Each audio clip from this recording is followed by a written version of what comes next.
Hi everyone, welcome back to my channel. Today I'm going to be talking about something that I've wanted to talk about for a long time, which is tips and tricks for a solo traveler.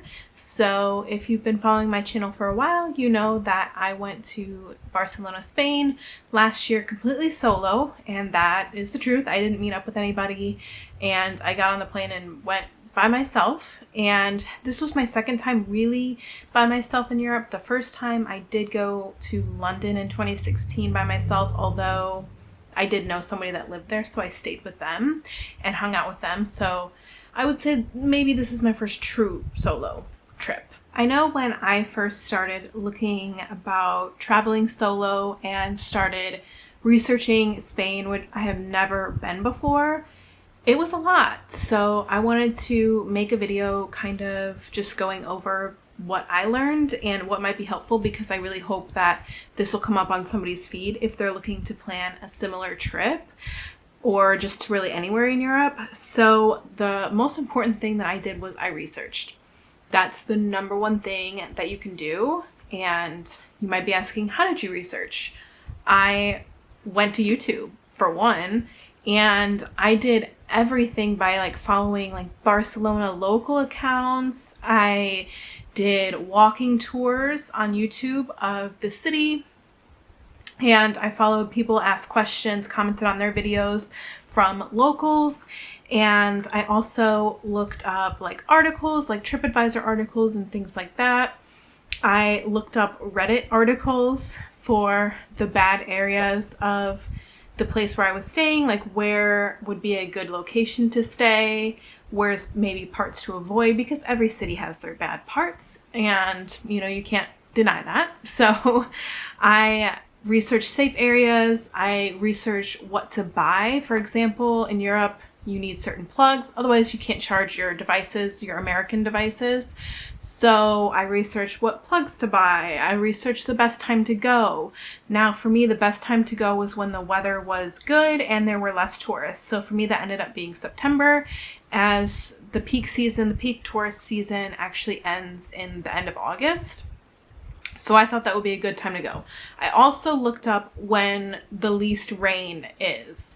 So that's something that I think would be important as well to look up, because you don't want to spend your whole summer vacation inside because of the rain, and that's not something that I wanted to do either. So I looked up when does it rain the least in Spain, and also how much rainfall are we talking, how much rainfall compared to the rainiest months. I also looked up the holidays in Spain. So there's a lot of little holidays in Europe where places might be closed unexpectedly, like on Sundays, for example.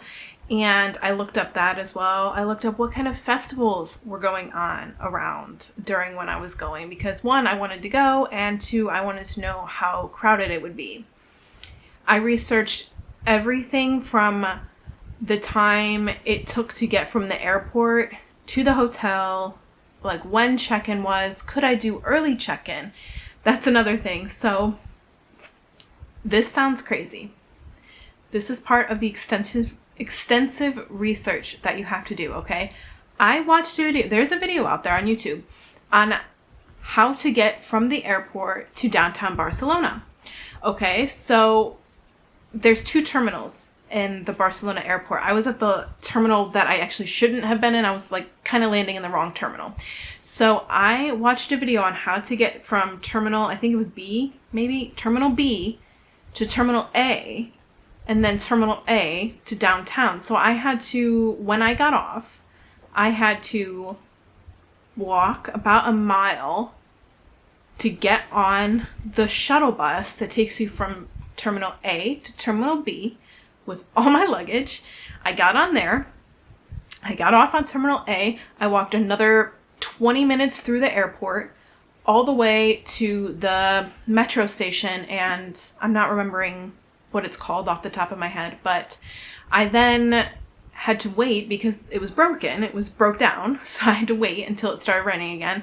And then I researched beforehand what stop I had to get off and how far I had to walk and how long I needed to walk, what street I needed to turn on, things like that. So honestly, I'm not gonna lie, I looked kind of like a pro when I got off the airport because I knew, okay, I need to go to the terminal, to the shuttle station. I need to take the shuttle to Terminal A. Like, I knew exactly where I was going and I did not look lost at all. I probably watched that video about 10 times and I memorized it completely. Now I know what you're thinking, that sounds crazy. Yes, it does. But honestly, it was the smartest thing I ever could have done because hello, you're in a foreign country, alone. I mean, you don't want to look lost, right? So that's like my proudest moment. So when picking the hotel, picking where you're gonna stay, look up safe areas. There was this map on Reddit, and I know what people might say. You're using Reddit for your research. Indeed I am, because Reddit has the most unfiltered, ridiculous people on there. So they're going to tell you the truth. So sure enough, I went and there was a map, and you know, it wasn't the most friendly map. It had like a section that was of Barcelona that was just like machete fights. So I was like, maybe I shouldn't go there. So what I did was I took that map and I researched every single area. I went on various websites. Is this area safe? Is this area safe? And I looked up crime. How much crime is in this area? Is it safe to go out at night? Like, is it safe for a single person to go out at night? It's a crazy amount of research. I'm not gonna lie. I knew I was going to Spain for, I would say like, well, I kind of always knew because I always wanted to go, but I booked the hotel and everything, I would say 9 months in advance, 9 to 10 months. And I spent almost every day researching what to do and like where to go. So besides all the research that you have to do, I also spent time to map out my entire day. I knew I was going to be there for 8 days, and I knew I wanted to do some things on certain days and some things not. So I had 3 excursions, which you see in my videos, so go watch those. And I planned everything around those days. Okay, so I know I'm going to be busy pretty much this whole day with these excursions. So already 3 days are out, so now I only have 5 days. So I have to look up the best sites to see, the Sagrada Familia, Park Güell, you know, all those things. So I have to plan it out. You need to plan a rain day. And I know that sounds kind of silly since we spent all this time researching the weather, but you know the weather can change in a day. It can change in a couple hours. You know how quickly and ridiculous weather can change. So you want to plan a rain day. You want to plan something inside, maybe a museum or something like that. That's what I did as well when I went to England, because it was really rainy in England. So I spent a lot of the days that it rained in museums, which I don't regret at all. And it's just important to build that in. That way you're not disappointed. And that way, if it doesn't rain, maybe you can still go to the museum, but maybe you want a chill day, and that's when you go to the museum. I always knew I was going to go to the Museum of Art over there, and I just didn't know what day to do it. So I actually did it on my very last day because I was so tired by the end of the trip that that's all I wanted to do. I mean, it sounds ridiculous, guys, but Europe is intense. I walked about 9 miles a day, and I think that's pretty low, on like the low side. I would just recommend doing that because the last thing you want to do is spend a week in Europe, in Spain, for example, and not know what to do. You want to have everything planned, all the tickets booked, you know, everything done by the time that you even get on the plane. Because that's going to give you the most relaxing experience. You don't have to wonder, what are we doing today? I know exactly what I'm doing today. And your friends know as well back home, so you can give them that like peace of mind because, you know, hey, I'm going to be on a boat today. So if I'm out in the middle of the ocean on my location, that's why. And that did happen to me. So it's nice to just tell people like where you're going and, you know, have that set in your mind. With planning excursions, reviews are so important. I booked all my excursions off TripAdvisor, and I mean, I know there's someone out there that's gonna think this is like the sketchiest thing ever, and I mean, sure, to some people it is, but yeah, I booked off TripAdvisor. So what I did was I made sure the company was legit. I went on the company page, I read the reviews, then I went back to the excursion that I wanted to do and I read the reviews there. If it didn't have reviews, I didn't book it. Every excursion that I had reviews. It had names of people. It had like their contact information, like it had where they were traveling from, photos, everything like that. So, and none of them had like really bad reviews. There was like one that had like a review that it was boring or something, but I mean, there weren't any like real concerns. So I booked based off that. And of course I made sure it was a legitimate company first, Googled it, everything like that. So that's important as well. Brushing up on the language is probably necessary. I'm very beginner level Spanish, I'm not gonna lie. And I was a little nervous about that because I didn't have anyone to translate for me. So I thought, okay, this is really gonna be a difficult time to go. I don't know a whole lot of Spanish. I'm very beginner.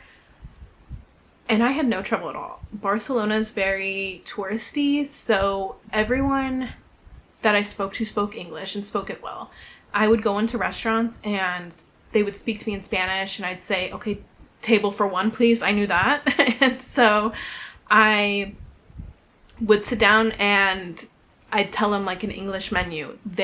Every restaurant I went to, I'm not kidding, I went to like places that weren't touristy, like holes in the wall places, like that Italian place, and every single one had an English menu. So I was perfectly comfortable.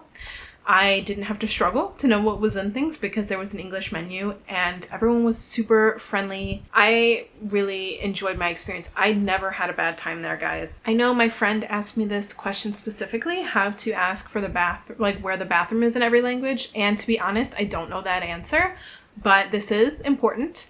So in Europe, I did notice that at least in a non-English country, London was a little bit different, but in a non-English as the first language country, they had pictures. So honestly, all I did was read the pictures. It wasn't hard to find. Was it a little scary at first when you didn't know like where the bathroom was? Sure, but I had no trouble finding the bathroom in public places because they had like a little, you know, the little girl and the little guy picture that's pretty much universal everywhere. So I used that, and that was really all you needed to know. I mean, everyone there spoke English, so I was very lucky. If you're not going to an English-speaking country, I might recommend that you know the basic terms for like bathroom help, something like that, because that might be tricky if like you're going to Russia or something. Another thing that I did was I bought a purse. Specifically, it was like that fanny pack one that I think you saw. I brought it to New Orleans as well. And I used that to carry around my stuff all day, and it was lovely. I didn't have to worry about pickpocketing or anything because there was nothing on my back, nothing on my sides. Everything was up front, and if I ever was in a crowded area, I went like this and just held it. And I knew nobody was gonna get through because obviously I could tell. Another question that my friend asked me was how to avoid walking around in sketchy areas. It's the same as before. You do your research, you know where the sketchy areas are beforehand, and that's it. So, and you know where you're at. I use Google Maps a lot of the time, and I knew where I was. I knew I would be like in a certain area. So of course you research the area beforehand when you're going to like the park or something. You don't want to like see anything or experience anything sketchy. And so I knew where I was at all times. And I only felt really uncomfortable one time, and that was because the streets were so narrow. They were like barely wider than me. So I felt a little bit like claustrophobic, and so that made me a little nervous. But that was the only reason that I felt like uneasy at any point. My hotel I stayed at was beautiful.